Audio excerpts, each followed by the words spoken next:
Sir, रात्री तुम्ही गस्तीवर असताना तुम्ही काही वाळू माफ्यासोबत तुमची हुज्जत झाली. तुम्हाला त्याच्यामध्ये व्हिडिओ पण व्हायरल झाले. काय नेमकी घटना घडली होती? काल रात्री मी कार्यालयाचं काम आटपून आणि काही प्रोटोकॉल संपून माझी शासकीय वाहनाने मी संध्याकाळी 10-10:30च्या दरम्यान मी घरी जात होतो. घरी जात असताना मला विजय चौकामध्ये एक रेतीचं वाहन सापडले, जे वाळूने भरलेलं होतं आणि ती गाडी अडवली. मला तुझ्याकडे रॉयल्टी वगैरे काही नाही, काही नव्हती. मग त्याला मी माझे लोक माझ्या गाडीमध्ये जे होते त्यांना बोलवले, त्यांना त्या गाडीमध्ये माझा तलाठी बसवला आणि मंडळ अधिकारी माझ्यासोबत घेतला. ती गाडी जप्त करून आम्ही तहसील कार्यालयाला घेऊन येत होतो.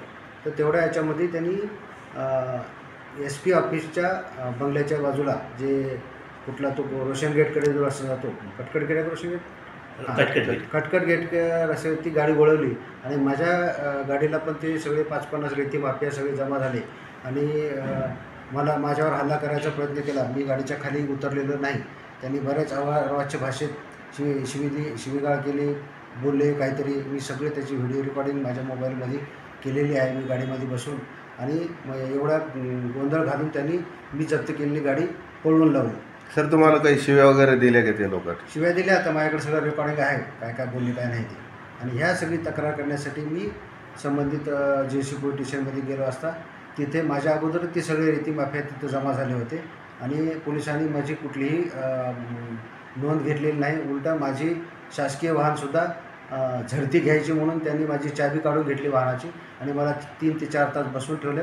माझी कुठलीही प्रकारची त्यांनी. मग मी लास्टला 1 वाजता मी लेखी कंप्लेंट केली, त्याची कॉपी घेतली आणि मी दुसऱ्या आमच्या मंडळ अधिकाऱ्याच्या गाडीने मी घरी पोहोचलो रात्री. बरं सर, ते वाळू माफिया काही तुमच्यावर हल्ला करण्याची तयारी होती, ते कशी तयारी होती? त्यांची हल्ला करायच्या तयारीत होते. ते त्यांच्या बोलण्यावर वाटत होतं. ते काही कोणी शुद्धीवर नव्हतं. त्यांचे सगळे एकमेकाला काय भाषा वापरत होते ती म्हणजे मी सांगू शकत नाही. पण आपल्यामुळं सुखरूप मी घरी पोहोचलो हेच माझ्यासाठी. आता तुम्ही या संदर्भामध्ये जिल्हाधिकारी साहेबांनी चर्चा नाही आहे, यांच्यावर गुन्हे दाखल केल्याशिवाय मी चूप बसणार नाही आणि यापुढे माझी कारवाई चालूच राहणार आहे. यासोबत जिल्हाधिकारी साहेबांसोबत तुमची चर्चा झाली दिली म्हणून मी काय वाहनं पकडणं बंद करेल हे त्यांचा गैरसमज आहे. ही कारवाई चालूच राहील, याच्यापेक्षा आणखी कडक राहील चालू. जिल्हाधिकाऱ्यासोबत चर्चा झाली तुमची या संदर्भात? रात्रीच मी जिल्हाधिकारी साहेबांशी चर्चा केली फोनवर, DCP साहेबांशी चर्चा केली, ACP साहेबांशी चर्चा केली, सहकार्य करत नाहीत म्हणून. परंतु कलेक्टर सरांनी बोलले, मग कोणी मला काही हे केलं नाही म्हणून मी शेवटी अर्ज दिला आणि रात्री 1 वाजता घरी गेलो. आपलं नाव सर? रमेश मुंडोर, तहसीलदार. धन्यवाद. हद्द हा काही नसतो, तालुका हा एकच आहे. बरं. त्याच्यामध्ये आणि हद्द कुठंच कायम झालेली नाही.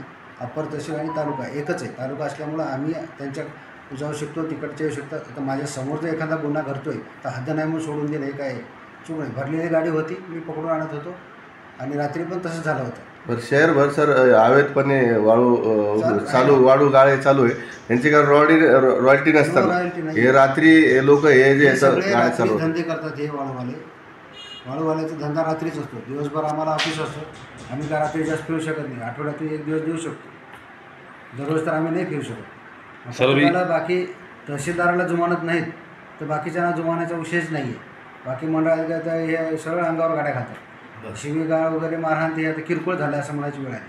तभी संदीप पवार का आरोप है आपके ऊपर कि आपने उनको गन बताया बोल के उनका ऐसा कहना है? मेरे पास कोई भी गन नहीं थी, रात को कुछ भी नहीं था. गन है मेरे पास, घर पे थी.